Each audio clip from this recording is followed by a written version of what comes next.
She walked into that charity gala wearing a $1,000 dress and carrying a heart of ice. She had no idea that the woman she humiliated that night was keeping her own father alive. The crystal chandeliers cast rainbow shadows across marble floors. Designer gowns swept past silk-covered tables where champagne glasses clinked with hollow sounds. This was Victoria Sterling's world, where appearances mattered more than hearts, where money spoke louder than truth. But in the corner of that glittering ballroom stood someone who didn't belong. Her black dress was simple, bought from a thrift store 3 years ago. Her hands bore the calluses of honest work, hands that had scrubbed floors, served food, and held dying flowers in hospital corridors at midnight. Her name was Elena, and she carried a secret that would shatter everything Victoria thought she knew about family, love, and sacrifice.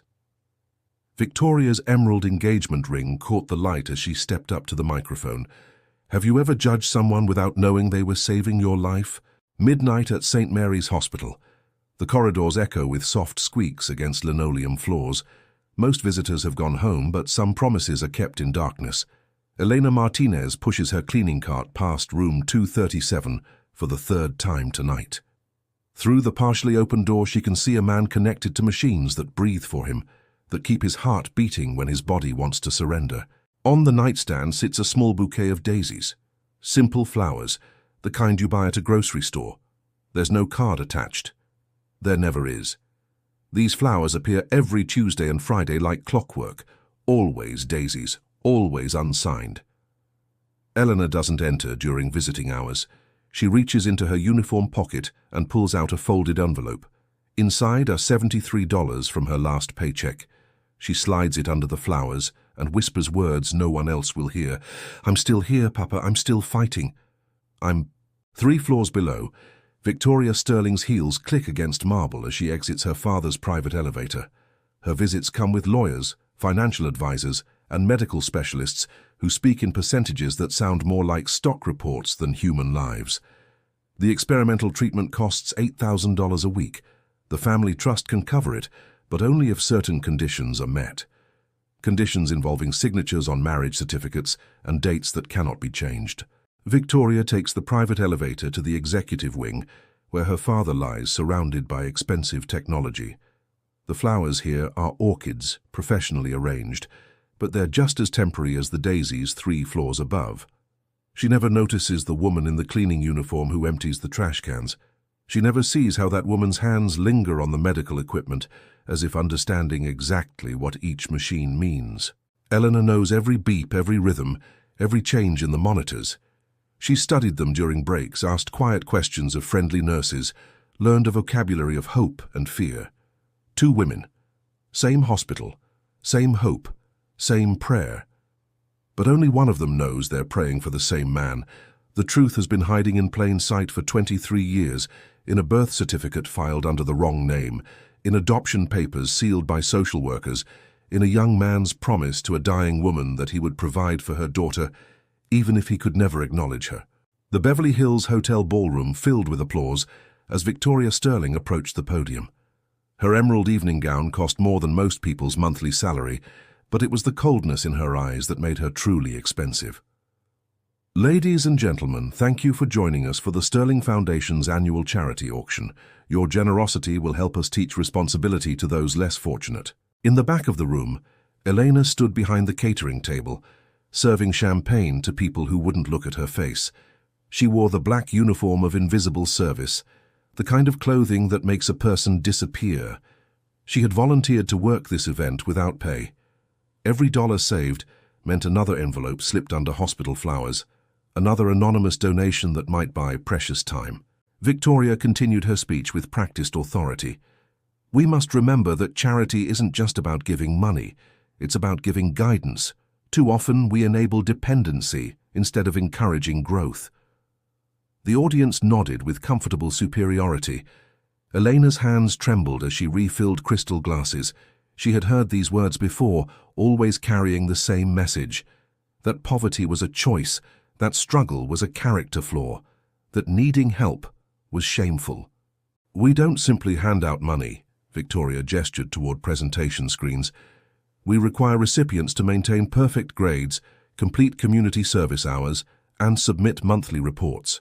We believe in earned success, not entitlement. Elena knew about those scholarships. She had applied 3 times, been rejected 3 times.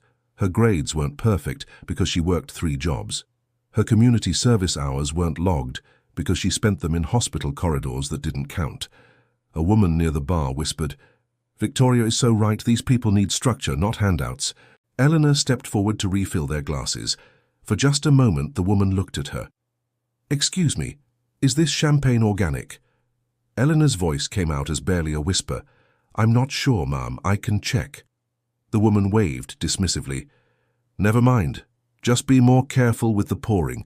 You nearly spilled on my Valentino." Elena nodded and stepped back into invisibility. "We cannot allow false compassion to weaken those who need to find their own strength," Victoria concluded. "Sometimes the kindest thing we can do is refuse to enable weakness."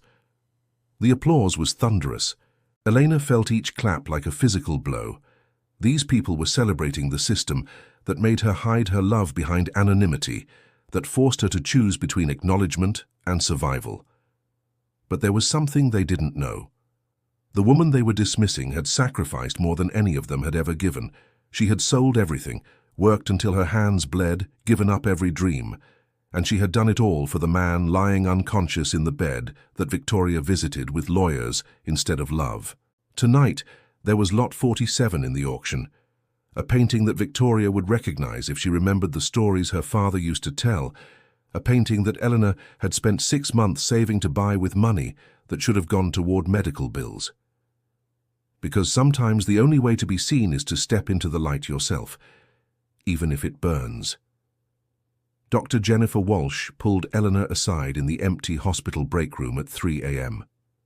"Elena, I need to talk to you about room 237. Elena's heart stopped. Had she been discovered? "The treatment isn't working as well as we hoped," Dr. Walsh continued gently. "His insurance has reached its maximum. The family is exploring other options." Other options. Elena knew what that meant, choosing between bankruptcy and letting go. "How much time?" Elena's voice cracked. Dr. Walsh's expression softened. She had noticed Elena's unusual interest, had seen how she lingered during cleaning rounds, had found the small envelopes tucked behind flower arrangements. "The new experimental treatment shows promise in clinical trials, but it's not covered by insurance. The cost is $8,000 a week." "I know," Elena whispered. "I research everything, every treatment, every option, every clinical trial."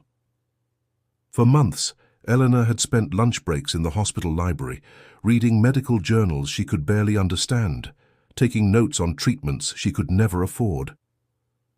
"Elena," Dr. Walsh said carefully, "I have to ask why you care so much about this patient." The question hung in the sterile air. Elena looked at her hands, hands that had cleaned his room 1,000 times, that had arranged flowers by his bedside, that had touched his chart when no one was looking. "He reminds me of someone," she said finally. It wasn't a lie. He reminded her of the father she had never been allowed to claim, the man who had loved her mother enough to promise he would take care of their daughter, even if he could never acknowledge her publicly.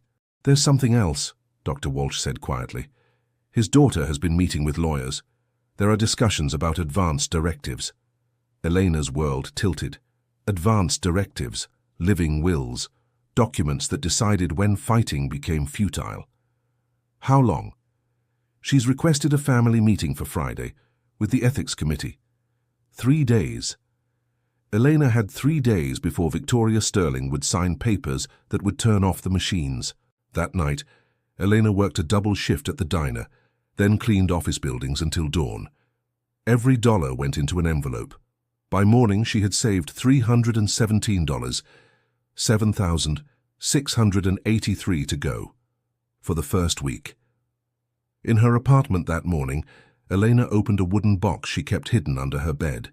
Inside were documents she had carried for 23 years, a birth certificate with 2 names, an adoption certificate that was never finalized, a letter from a young man to a dying woman, promising that her daughter would be provided for.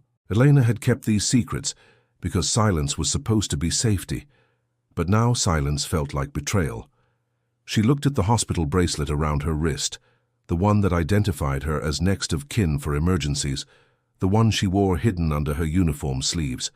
Friday was 3 days away. It was time for Victoria Sterling to learn that some families are built on sacrifice, not signatures. The auctioneer's voice carried across the ballroom. Lot 47. Morning light on Harbour Street, oil on canvas painted by Elena Martinez, dated 2018. Victoria looked up. Something about that painting seemed familiar. On the easel stood a small canvas showing a narrow street at sunrise, with weathered buildings and a small figure in a window, a child's face pressed against glass, watching the world wake up. Victoria's breath caught. She knew that street.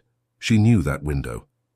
It was Harbour Street, where her father had grown up, the place he used to take her when she was small, telling her stories about the little boy who had dreamed of bigger things.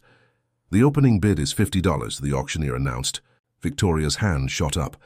100. Near the back of the room, Elena felt her heart stop. She hadn't expected Victoria to recognize the painting. She had painted it from memory, from the descriptions Robert Sterling had whispered to her mother during late-night visits. She had painted it as a love letter. Now she was selling it to pay for his medical bills. 150, called a voice. Victoria's jaw tightened. 200. 250. 500, Victoria said firmly. A murmur went through the crowd. Elena raised her hand. 600. Victoria turned to locate the new bidder. Her eyes landed on the woman in the catering uniform, the same woman who had served champagne, who had been invisible until this moment. "Ma'am," the auctioneer said kindly, "I need to verify you have $600. Elena nodded. She did have $600. It was every cent she had saved for this week's medical bills. $1,000, Victoria said, never taking her eyes off Elena. Elena felt tears threatening. $1,000 would cover the painting and leave her with enough for groceries. It would also mean watching Victoria own the only piece of art that connected Elena to her father's stories. The room fell silent. Elena slowly shook her head. Sold to bidder 93 for $1,000. Victoria felt a strange emptiness in her victory. After the auction, she approached the registration table. "I'd like information about the artist, Elena Martinez." "I'm sorry, we don't have contact information. The painting was donated anonymously." That night, Victoria hung the painting in her penthouse apartment. In the morning light, it seemed to watch her, the child in the window holding secrets she had never been told. She called her father's attorney. "Mr. Hartwell, I need you to research something. I need to know everything about Harbour Street and if my father ever had any connections there that I don't know about." There was a long pause. "Victoria, some things are better left. I'm not asking for advice. I'm asking for information." Victoria stared at the painting. The child in the window seemed to be looking directly at her, as if asking a question she was finally ready to hear. Who else knows the stories that shaped Robert Sterling's heart? And why did a stranger paint them with the accuracy of family memory? The ethics committee meeting room felt like a courtroom. Victoria sat at the polished oak table surrounded by her legal team, medical documents spread before her. Across the table sat Elena, in a clean but inexpensive dress. "We're here to discuss the medical care of Robert Sterling," Dr. Walsh began. "Ms. Victoria Sterling has requested guidance regarding potential changes to his treatment plan." Victoria's attorney opened his portfolio. "My client has power of attorney for all medical decisions. She's requesting the committee's support in transitioning him to comfort care." Dr. Walsh nodded. "Before we proceed, I need to inform the committee that new information has come to light regarding Mr. Sterling's family situation. Ms. Elena Martinez has presented documentation establishing her legal standing as Mr. Sterling's daughter and next of kin." The words hit Victoria like physical blows. She stared at Elena, really looked at her for the first time. The dark hair, the shape of her eyes, the way she held her shoulders. "That's impossible," Victoria whispered. Elena reached into her purse with hands that no longer shook. "My mother was Maria Santos Martinez. She worked as your housekeeper from 1998 to 2001. Victoria's world tilted. She remembered Maria, remembered her gentleness. her quiet dignity. Elena spread documents on the table: birth certificate, letters, bank records, educational trust fund statements. 23 years of secrets laid bare. "Your father promised my mother he would take care of me," Elena continued, her voice growing stronger. "He kept that promise. He funded my education, made sure I had a safe home, provided for me in every way except the one that mattered most." "Which was?" Victoria's voice was barely audible. "He could never tell me he loved me. He could never call me his daughter. He could never let the world know that I existed." Dr. Walsh addressed the committee. "I've reviewed these documents with our legal department. They appear to be authentic and establish Ms. Martinez's legal rights as next of kin." Victoria stared at Eleanor across the table. "The charity auction. The painting." Elena nodded. "Harbour Street, where Papa grew up. He used to tell my mother stories about watching the sunrise from his bedroom window." "How did you know those stories?"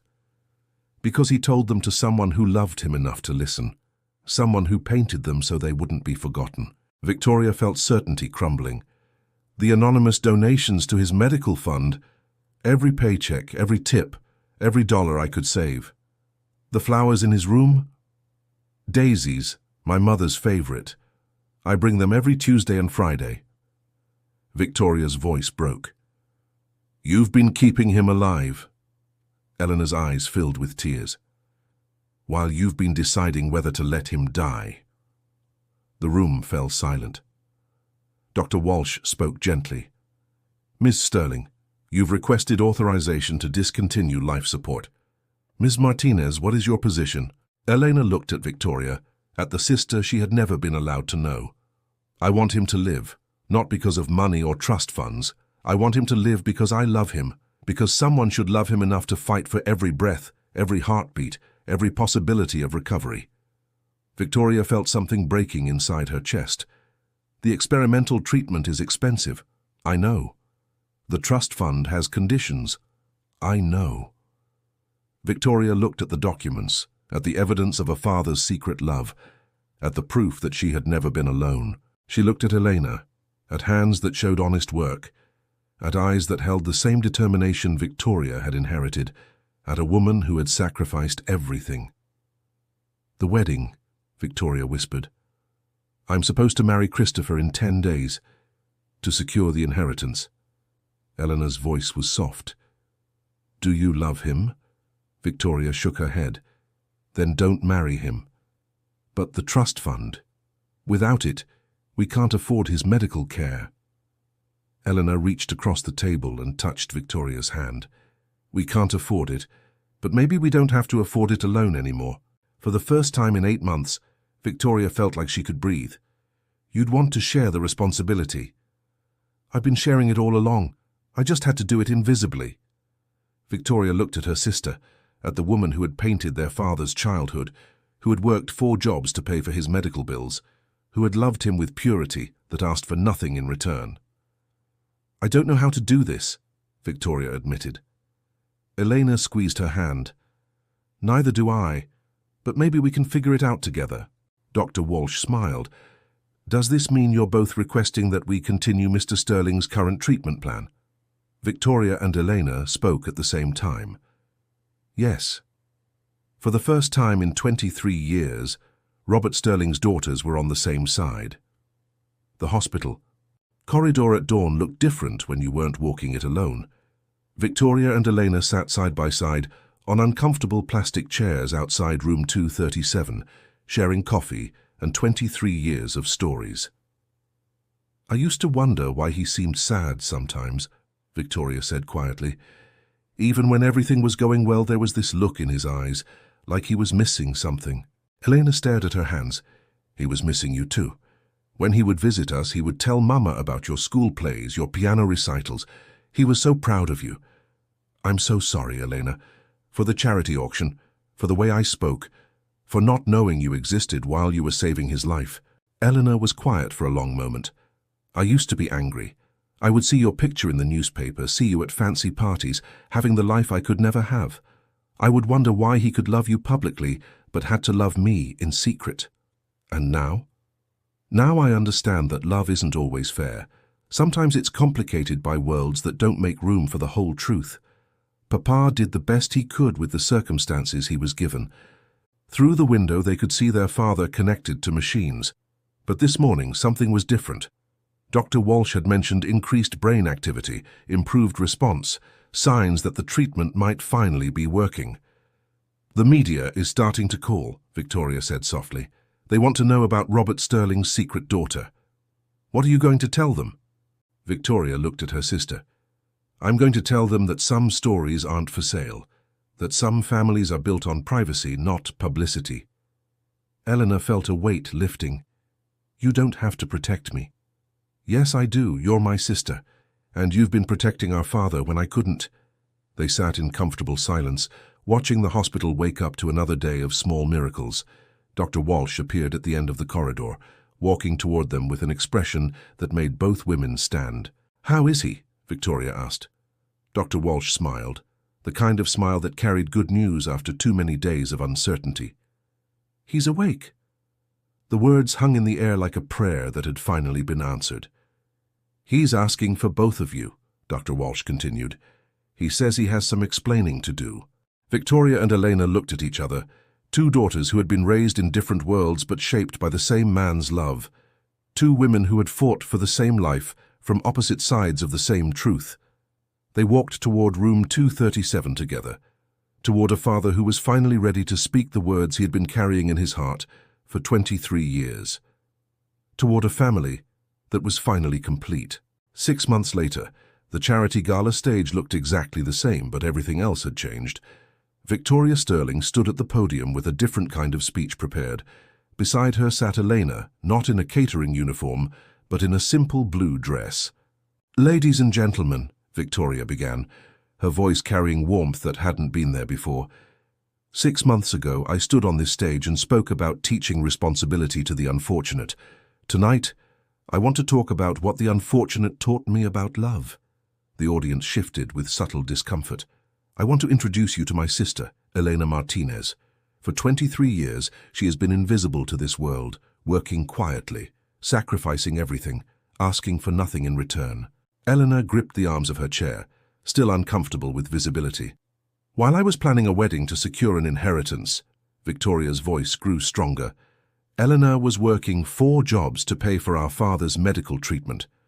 While I was meeting with lawyers to discuss ending his life support, she was researching experimental treatments that might save him."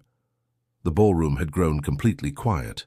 Elena painted a picture of our father's childhood, a painting I bought at auction, without knowing it was created by the sister I never knew I had.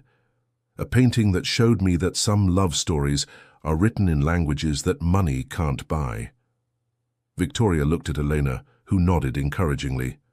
"Tonight, we're announcing the Sterling Martinez Foundation for Anonymous Heroes, a fund dedicated to supporting people who sacrifice everything for others, who love without recognition, who keep the world running while the world looks right through them." The applause was uncertain at first, then grew stronger. Because the most powerful inheritance isn't money. It's the example of people who love without conditions, who give without expecting returns, who see the invisible and make them visible. Elena stood slowly and approached the microphone. For months she had been learning to speak her truth aloud.